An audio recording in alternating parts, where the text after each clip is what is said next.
Mwisho, kama sikosei, nilizungumza na waandishi wa habari, mtanikumbusha, takriban miaka 5 iliyopita, wakati wa uchaguzi mkuu, kuelekea uchaguzi mkuu wa 2020.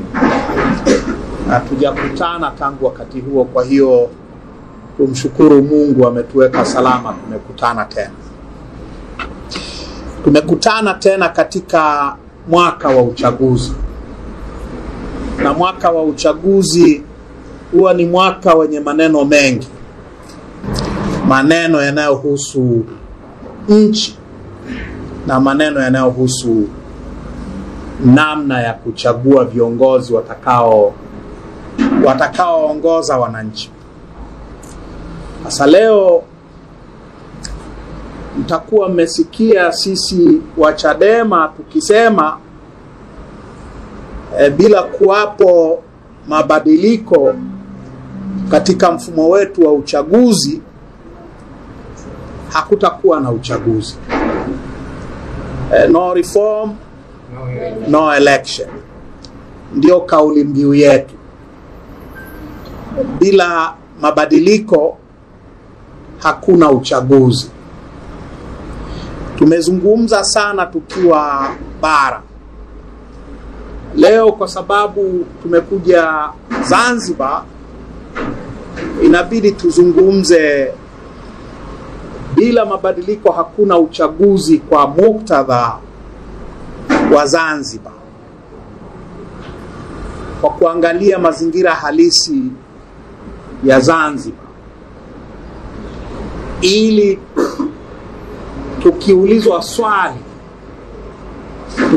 swali hii kauli mbiu inatuhusu sisi Wazanzibari kitu gani, tuweze kujibu hilo swali. Tuweze kujibu kwamba either inatuhusu na inatuhusu namna gani, au tuweze kujibu swali kwamba hapana, hayo ni mambo ya bara tu, hayana uhusiano wowote na sisi Wazanzibari na Zanzibari yetu. Upinzani mkubwa kabisa wa kisiasa dhidi ya CCM haukuwa Dar es Salaam, wala Kilimanjaro, wala Mwanza, wala sehemu nyingine yoyote ya nchi hii. Upinzani mkubwa zaidi ulikuwa Zanzibar. Upinzani dhidi ya CCM ulikuwa mkubwa zaidi Zanzibar. Zanzibar ilikataa CCM tangu mwanzoni kabisa mwa mfumo wa vyama vingi vya siasa, kuanzia hiyo miaka ya 90. Mnakumbuka, nazungumza vitu mnavyovifahamu. Marehemu Maalim Seif Sharif Hamad na wenzake, kabla ya mfumo wa vyama vingi vya siasa kuruhusiwa mwaka 91-92, Maalim Seif na wenzake walikuwa kizuizini. Walikaa kizuizini takriban miaka 4, kuanzia 87, kwa kushtakiwa kwa ugaidi, kwa uhaini na vitu vya aina hiyo.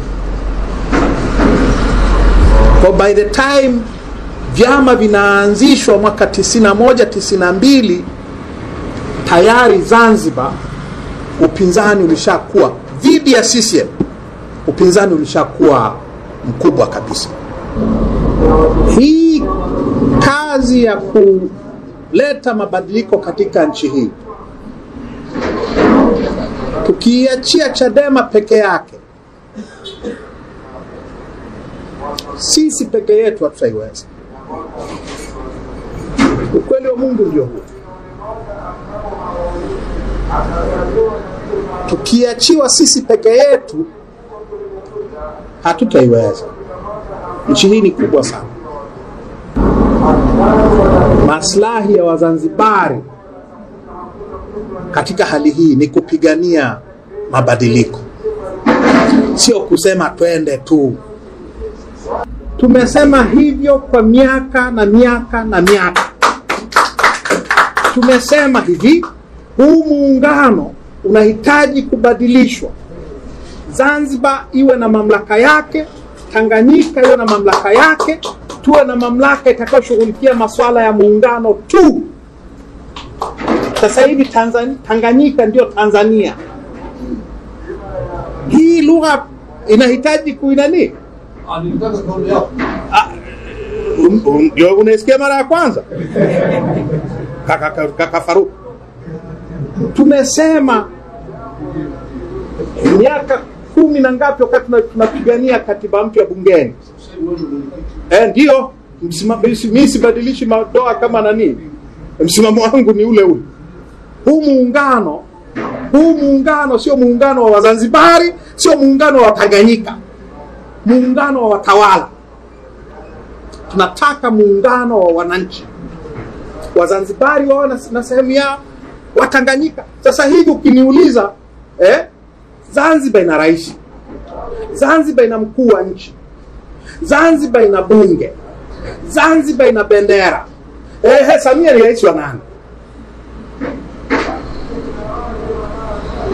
Samia ni rais wa nani? Ipi? Nyie mna nchi yenu tayari. Nyie mnasema nchi. Mna nchi, mna mkuu wa nchi, mna bunge, mna wimbo wa taifa, mna nini? Sisi je? Huyu Samia ni rais wa nani? Wa Tanzania ipi? Wa Tanganyika. Semeni ukweli. Samia ni rais wa nini? Wa Tanganyika. Zanzibar ni rais wake. Samia ni rais wa Tanganyika. Mtanganyika anaweza kuwa rais hapa? Anaweza. Lakini muungano wa aina gani ambao mimi nikitoka huko kwetu siwezi nikapiga kura hapa? Samia anaweza kuwa rais wa kwangu kule. Ni huwa namna gani? Au kwa sababu ni wa kwetu hii tumezee? La pili, tumesema hatuzungumzi habari ya kususia uchaguzi, tunazungumzia habari ya kuzuia uchaguzi. Ndio hivyo. Hatuna chama hapa kwani? Tutawaambia wanachama wetu wa Zanzibar, fanyeni mnachoweza. Waambieni wananchi wa Zanzibar wazuie uchaguzi, tupate reform. Tusipozuia, tusipobadilisha, hautajibadilisha wenyewe. Hautajibadilisha wenyewe. Kwa hiyo Zanzibar iwe Tanganyika, tuzuie uchaguzi, tupate reform. Ili ukienda kupiga kura wewe ujue kura yako inaenda kuhesabika na inahesabiwa. Yafanyike mara ngapi ndio mseme enough is enough. Sisi tumesema enough is enough. Na tumekuja Zanzibar kuwaombe na nyie mseme enough is enough.